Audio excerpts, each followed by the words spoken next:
कथक के जरिए देश और विदेश में अपनी अमिट छाप छोड़ने वाले पंडित बिरजू महाराज का रविवार देर रात निधन हो गया है। उनके इस निधन से पूरा देश स्तब्ध है।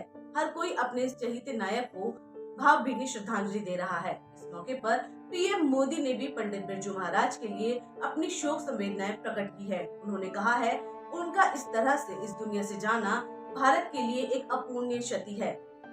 पंडित बिरजू महाराज के जाने की जानकारी उनकी पोती रागिनी ने दी। पिछले 1 महीने से उनका मैक्स साकेत से इलाज चल रहा था और क्योंकि हाई डायबिटिक थे तो किडनी की इश्यूज थे उनको, तो उनको डायलिसिस पे डाला गया और ट्रीटमेंट चल रहा था, ठीक भी थे और ऐसा मुझे लग रहा है कि उनको कार्डियक अरेस्ट ही आया था क्योंकि एकदम से सांस लेने में उनको उलझन हुई और फिर प्राण निकल गए उनके।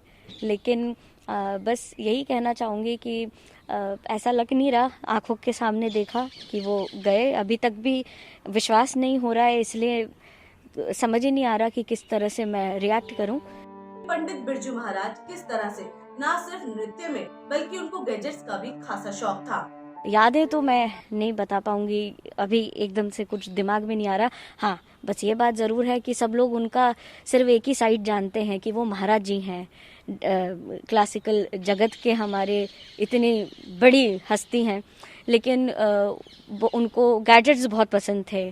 कोई भी नया फ़ोन आता था, मॉडल आता था तो ज़रूर वो पहले ही ले लेते थे उसको। जब एप्पल नया नया आया था तो इंडिया में किसी के भी पास एप्पल का कोई भी गैजेट नहीं था, सबसे पहले उन्हीं के पास होता था। और तार का शौक़, इसका शौक़, मतलब घड़ी रखने का शौक़ और इस तरीके की बड़ी सारी उनकी फेवरेट चीज़ें थी। और हमेशा बोलते थे कि अगर मैं डांसर नहीं होता तो मैं पक्का मैकेनिक होता, तो उनको बड़ी रुचि थी इन सब चीज़ों में।